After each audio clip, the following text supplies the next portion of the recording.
She's 22 pounds and she never gets in my lap. 22 except when I'm in pounds? front of this What do you feed computer. her? All your cookies and all your jam and jellies and Don't everything you make? know. I Gee, don't know. God, I'm gonna move in your house.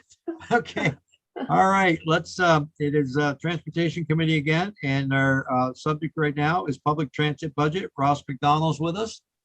And Ross, it's all yours this morning. Go right ahead. Thank you. Okay, thank you very much. I hope everyone can hear me. Yes, we can. I'm presenting from my home. Everybody's turned off their electronics. I like my chances, but please bear with me in my rural internet connection here. I do have a screen to share. Let's share the screen here, and just let me know when you can see this. Yep. Move over that. Move Vermont. Move over. Move Okay. over. Yes. I personally think all of our buses should have those spots on our public transit fleet, but that's a conversation for another day. We could put Dick Today, Matthews it's the door. public transit budget presentation, and right, approximately $40 million annual budget. Over 65% of those funds come from our FHWA flex funds, as well as state funds. And we also have anywhere from 10 to 20% of our budget coming from local funds from our providers. What that does is allows us to provide far more service than in most rural states. Oops. Bear with me, please. Our services during COVID could include Meals on Wheels. We did charter services. We delivered medicines and food rather than people during COVID. Our demand response services, Medicaid and those for elderly and disabled people, serve all 255 municipalities. And we have about 600 employees all working on the transit system. But as I mentioned, our financing levels and funding approach allows us to invest in more services in most rural areas, and allows us to look at micro transit and different statewide pilots and expanding our demand response service. The program budget elements that we'll review and that'll be showing through our budget allows us to maintain our current operations with the increased costs as it relates to hourly wages, gas, insurances, those items that are all going up. We are in a position to expand microtransit pilots to another 2 or 3 in FY23, depending on the outcome of our 12 feasibility studies that are ongoing. We plan to apply for more electric buses through the FTA low and no emissions bus program. And we're able to address the intermodal connectivity items that we presented to this committee with our providers in their respective regions. And we plan to continue the TDM, or Transportation Demand Management Grant Program, of which I've got a little bit of information to show. And there's more. We have a UV research grant. The GMT new facility in central Vermont is being negotiated in terms of a parcel. We're working with Capstone to see what it would look like to bring on some of their capacities through their vehicles to help us provide more demand response services. All of those things are revolving around the public transit program right now. But here's the program low light. I don't know why I said highlights, but the public transit ridership is about 53% under our rather consistent levels of ridership through 2019. We've lost most of choice riders, and the essential or needs riders are using the services fewer times per week, maybe bundling or combining trip purposes. But that includes our demand response service and our fixed routes as well. One of the highlights is the microtransit service in Montpelier. We are, as I mentioned, doing those feasibility studies throughout the state. And what we'd like to do is build on what we've learned in Montpelier in terms of hours of operation, expectations for drivers and the public alike. In the past, we had a circular route or two running with hour headways. So if you missed the bus, you'd wait an hour and you might be on that bus for 45 minutes or so, getting to your final stops. The current metrics from the ridership is that ridership's increased year to date, that the average rating is 4.7 or 4.8 out of a 5-star rating. Violet, thank you. That our thank you. That our average time to reserve a trip is 10 minutes, and the average time on that bus is also right around 10 minutes, which allows us to see the benefits to the riders. And the drivers also have enjoyed running the microtransit pilot. How does that work, Ross? They just call up and they want to go specifically to some place? Yeah, 50% of the folks are using the app on their phone.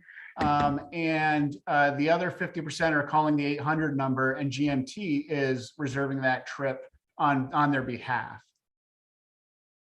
Okay. Yeah. We thought it'd be 80% people using their phones. And so that's been something to address in future pilots, and trying to get more and more people to engage with their smartphones, which could reduce the admin overheads. Sure, Moses. But Yes, Senator Chittenden, sorry. I'm sorry to interrupt, Ross. On the previous slide with that downward spike, could you, just to make us feel better, or the previous one before that, that we're not alone, right? So this is nationwide, we're seeing this, so it's not just Vermont GMT Public Transit Services. So I hope that comes through in your presentations, that we're not doing anything wrong, it's just the pandemic is really doing it. And the other piece I want to say is I talked to the mayor of Winooski, and she would love to hear more about the on-demand of pilot programs that you're thinking about scaling out. So Winooski has a real interest there. Yes, Senator Pertzer. well, thank you for that, Senator. And we may be better served by having a statewide forum for those interested. I'm getting calls every week about microtransit service, Essex, Winooski, Williston, Brattleboro, those areas.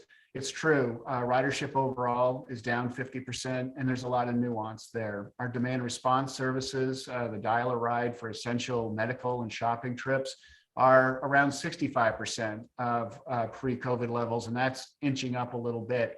Our commuter routes, with so many of us working from home with our dogs, we have seen a bigger increase or decrease in ridership on those types of routes. And so as we look at route classifications and specific services and regions, there's a lot of variables and variations between those types of services. Ross? Yes.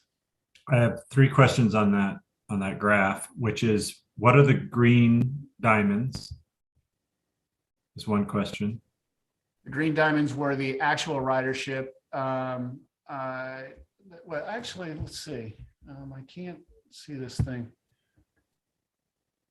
Maybe they're just not anything of importance. I'm not exactly sure, Senator. I'd have to take a look just to be sure that I don't misstate. Okay, that's okay. I'm sure it's part of the roll up, whether that's fixed route versus demand response, and those types of nuances. Okay. What else? Another question is, fiscal year 22, if I remember correctly, ended 7 months ago. Like what's the delay in data? I just wondered if there was a sizable increase for fiscal year 22, or flat, or further decrease. Yeah, we track it every month, and over the first 6 months of FY22, it's pretty consistent with the 2.4. In May, June, July, we started seeing increases, and before the Omicron variant, we thought that it was time to really get more and more people on the routes. And so we went out with a marketing campaign to invite people back, citing our safety measures and the no fare policy in place. And as soon as that hit the streets, we started seeing the Omicron and the ridership started coming back down. So it has been very closely connected to the infection rates. Okay, and the last question is on the My Ride in Montpelier. The only complaint, or maybe not the only one, at least the only one I get, is about those that don't have phones, and which I don't know how many of those people were on the fixed route, but the complaint is that these people that don't have phones, which is kind of the most vulnerable population, they understand the fixed route because it's like you stand here, a bus will come by sooner or later. But the My Ride, they don't have a way of doing it without borrowing a phone. And I know at one point they talked about maybe setting up a phone. Has there been any developments either in Montpelier or anywhere else you're thinking about doing the pilots about how to deal with that issue? That has to be considered, and certainly placing My Ride phones at the downtown transit center and up at the mall and at the hospital, maybe near the diner in downtown Montpelier. That would be a good thing. GMT looked into it and found several hurdles, certainly with ownership and placement and permits and those types of things. I am hopeful that GMT will include that in their FY23 capital plan. But upon initial investigation, they found that, whoa, this is going to be a little bit more than they had suspected. But no question, those people without a phone hopefully are working with client services and or can go to the transit center, and over about 50% of the calls are reserving trips in the future. And so if that person could reserve 2, 3, 4, 5 trips at one time when they do have access to a phone over the next week, that could be an approach. But we have heard that it's a handful of people, but those are the most vulnerable that need a way to access the service better. I'll continue to work with GMT and the SMC Sustainable Montpelier Coalition to see how best we can address those issues. Yes, Senator Ingalls. You're muted. 53% down on the ridership is a large number, but we're in times where that isn't a trend. But with the app rating that we have and all that, do we have demographics of the people that aren't on the bus or on the transit systems anymore? Do we know who those people are? Sure. Pre-COVID, 70% or more on any bus would be determined to be needs riders. They have no other way to get to the trip that they're on. That number has very likely moved up to 90% or more. So we are continuing to provide many of the same routes for many of the same people, but it's the choice riders and the needs riders taking fewer trips that we're seeing at this point. As you can see from that chart, ridership was very consistent, right around the 5 million mark for years and years. But right now, we're, as you mentioned, in this emergency period with the new working scenarios. We will see a new normal. It may take a long time to get back up to the 5 million. And our providers are assessing their routes to see and continuing to assess their routes. I have a report that the House had asked for, which is an overview of each provider's route changes and disruptions due to COVID or due to the staff shortages, because of COVID and the overall staff shortage that we have for drivers. That has never happened before. So there's a lot of elements at play. If we disrupt that service because we don't have a driver, well, there's a decrease in ridership as well. It's just not COVID. In my 15 years, I haven't seen routes being disrupted due to driver shortages like we've seen during this pandemic. So Are have we- you, oh, Go sorry. ahead. No, go ahead, Jay. Do you see a great variation by region of the state? In other words, have certain areas seen a more precipitous drop versus others that it might be less so? There is a small variance as we look region to region. In the Burlington area, they have a higher or fewer, a smaller decrease in ridership because many people in that area are able to live without a car and have come to rely on the transit system regardless of the pandemic. The choice riders in the rural areas, people like me who would take the bus to work when I could, are now working from home or taking my car and those types of things to keep everything safe as much as we can.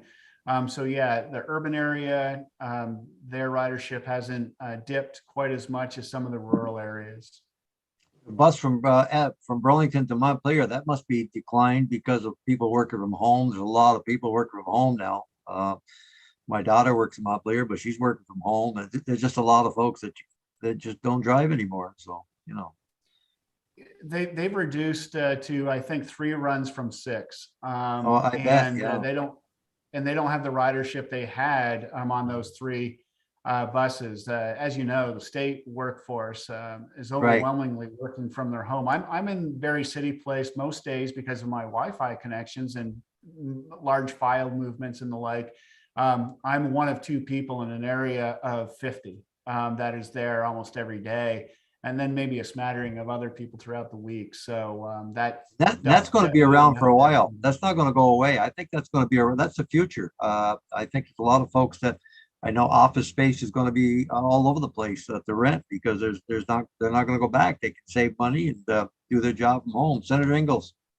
Yeah, and that's kind of the point I was going to make. Are we flexible enough if they don't come back to put these resources elsewhere? More, it seems like the My Ride type programs are the wave of the future. Do we have the flexibility to move things around? We do, and that is happening now. As I mentioned, we have a higher per mile, higher per person cost just because of increased wages for our drivers, increased gas costs. But right now, our providers are reducing services, and their applications for FY23 will show their plans for any route changes. I expect to see fewer commuter routes, and I'm hoping that we can transform more than just a few communities and take those levels of investments in Brattleboro or Middlebury or St. Albans and move it to a microtransit service with the money saved from those commuter and other routes that have seen such a reduction. If we can combine and save money and repurpose that to microtransit, that will be part of the story as I present to you next year, I'm sure of it. Other questions, comments? Okay, go right ahead. So we talked about the electrification plan, and we'll see the low and no emissions grant program coming out in the next few weeks. I'll work with GMT specifically and the other providers to get more of the, not the large vehicle you see here on the slide, but just the size smaller, what we call the classics chassis, the Gillig types. They have the specs that can cover more routes more effectively than the cutaway versions, which make up 60% plus of our fleet. But that is moving forward. And a good example of the nuance there was if we get this low-no application in February, we apply in April.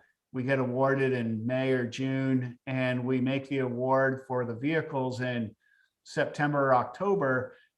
It could be another 12 months or 24 to receive delivery. The industry is really scaling up to meet the demand that the Low-No and other efforts are placing upon them. So when we look at state funds and local funds needed to match those dollars, and they're 85% federal, 15 non-federal versus usually 80-20 on capital projects. We won't need those funds until FY24 in all likelihood. So there's a big lag time and delays with some of these awards, just as we've had to delay the cutaway electric buses until such time we have viable options coming through the FTA tests, which is the Altoona test that established the thresholds in terms of miles and years of service. So good news coming down the pike on that, but right now that has delayed some of our electrification procurements. Ross, any thought about going to smaller buses? Because I think the big buses are going to be a thing of the past if this trend continues. Because is that a saving or is that not a saving? It can be a savings. It depends on how we thread that needle, Senator. Certainly, we need the bus to be big enough to handle the peak on any route in the morning rush or the afternoon rush. And then we look at operational costs and years. A Gillig that gets 12 years, and if it has the maneuverability that we need, may be more effective than buying 5-year cutaways that have 14-seat capacities. Okay. So I do work with we have purchased many more vans with a manual ramp rather than an electric lift. We can save money. It saves money on the maintenance of those types of vehicles. So the right sizing to our demand response service is underway.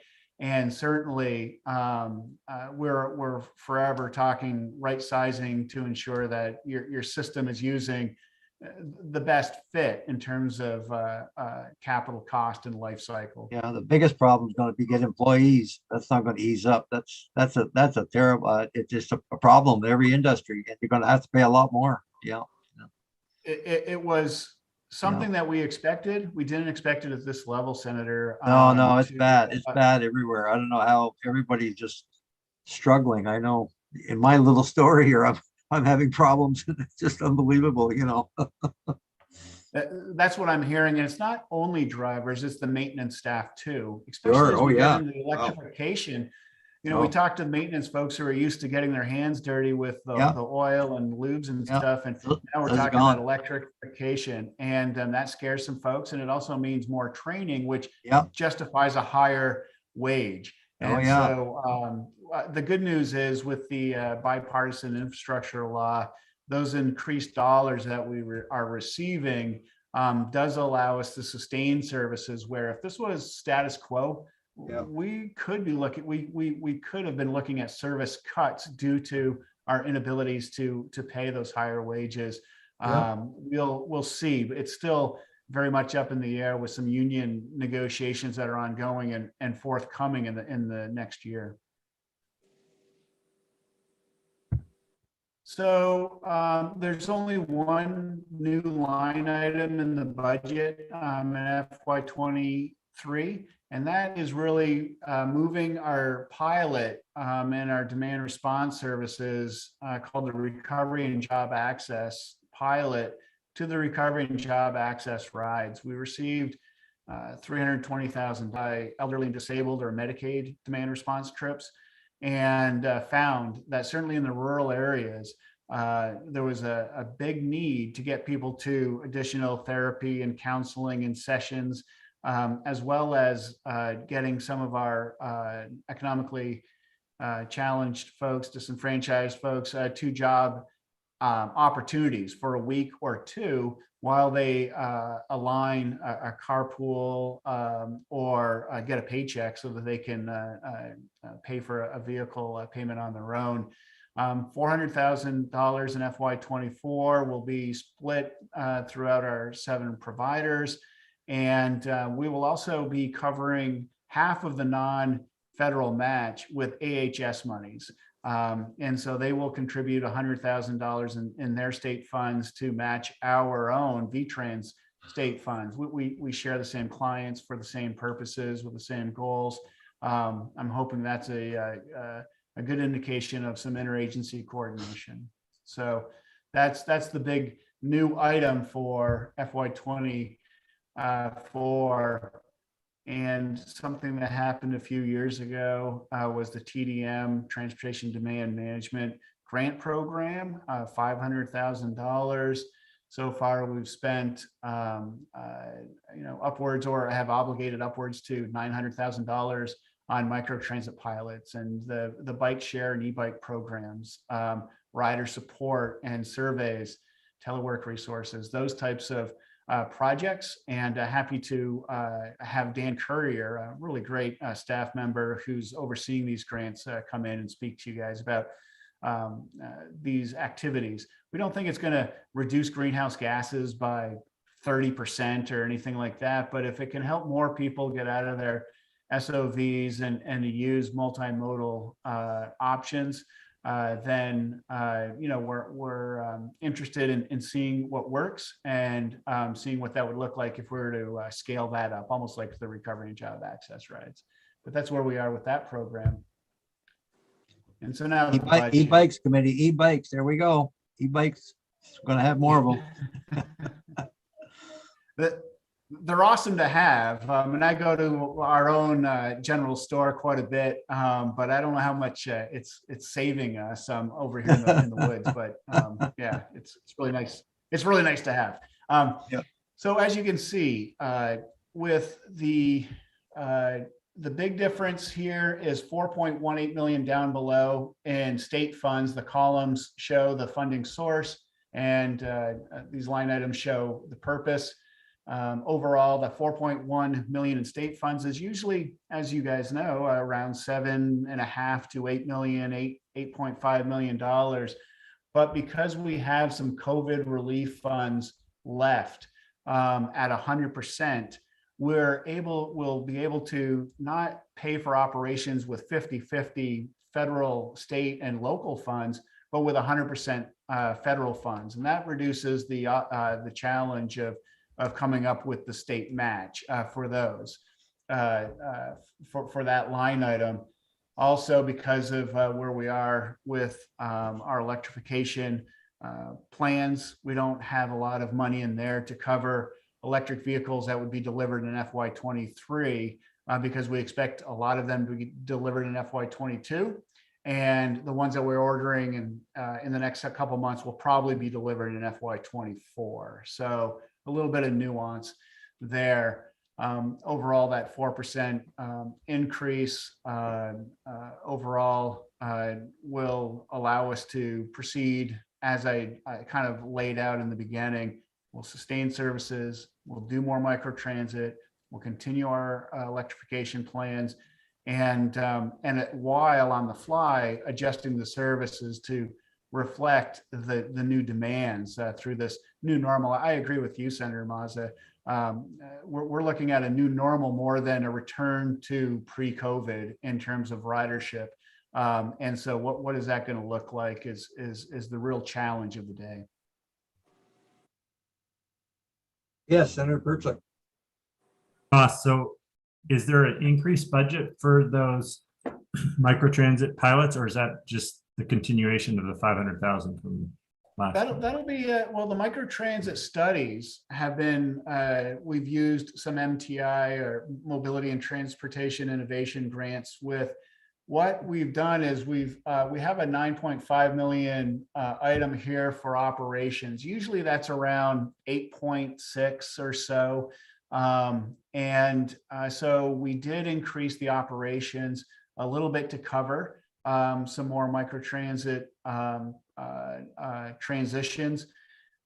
So we can do that to an extent. We'll work with our local providers. As I mentioned, they come up with funds too. And if we're, for example, in Montpelier, we were investing about $700,000 in transit in Montpelier. We took those funds, made it microtransit, and it's costing us an extra $150,000 or so over the course of the year.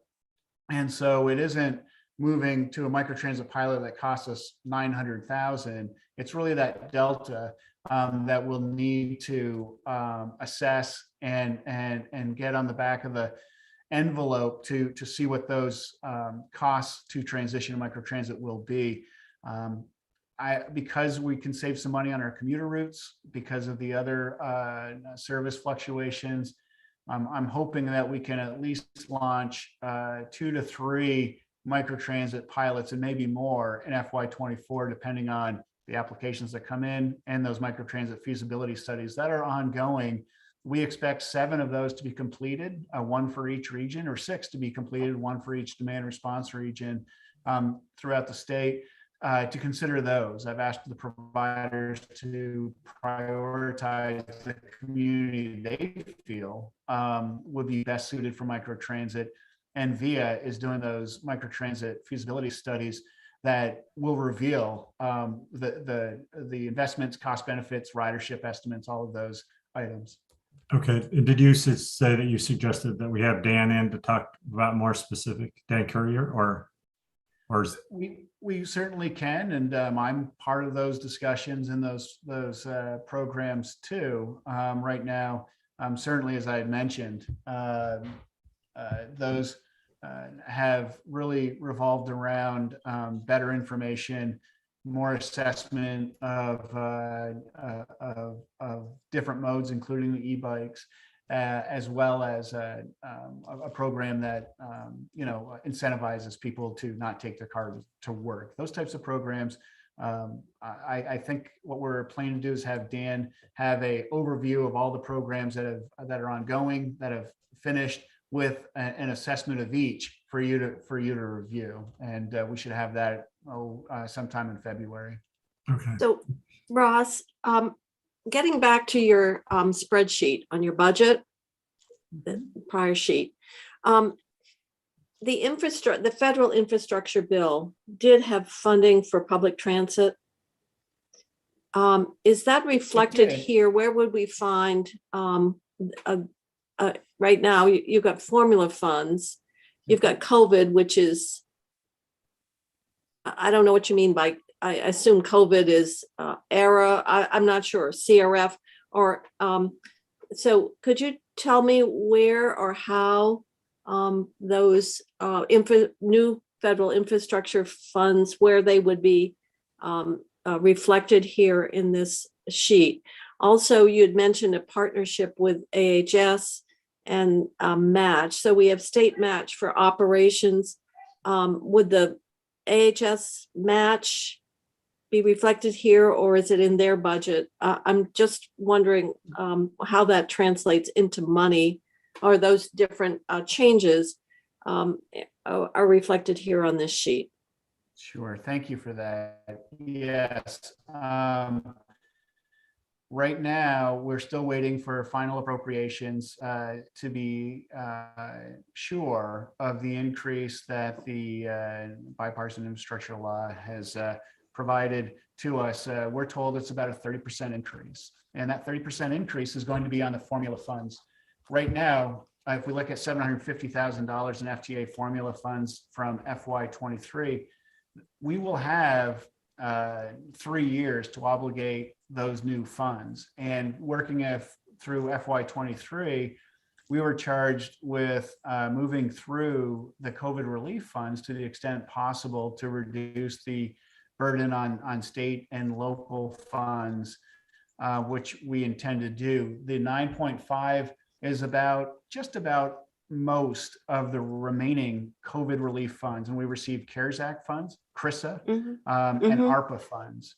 Between those three, we received over $40 million in 100% federal dollars, and in the last few years, we've saved $7-8 million in state funds, $4 or $5 million in local funds, while setting aside some of our formula dollars to use in the future.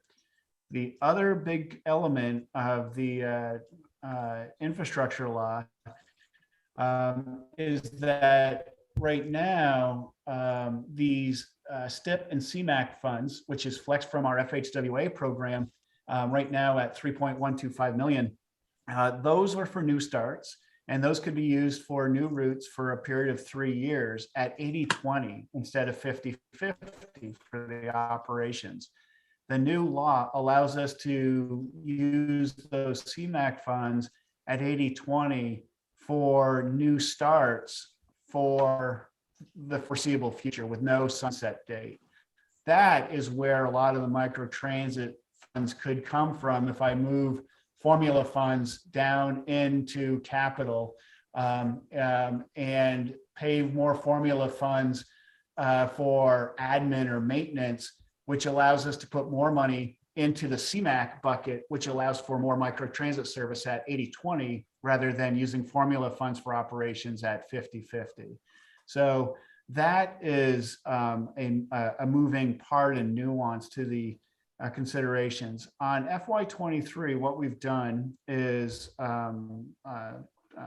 address the COVID relief drawdown, maintain services, and buy a little bit of time until we get the appropriations, understand what the new service needs are, take a look at what microtransit really means.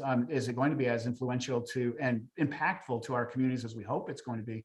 And I expect this time next year to be presenting quite a different budget with those FY23 formula funds being used in a different way than our previous approach. Again, we'll use more of those formula funds on the admin and maintenance for at 80-20 and move some of the CMAQ funds back into these new operations. And so as we change these routes from a commuter to maybe in town, that would be a new route, which we then would be on the hook for at 80-20 with CMAQ funds rather than 50-50 with formula.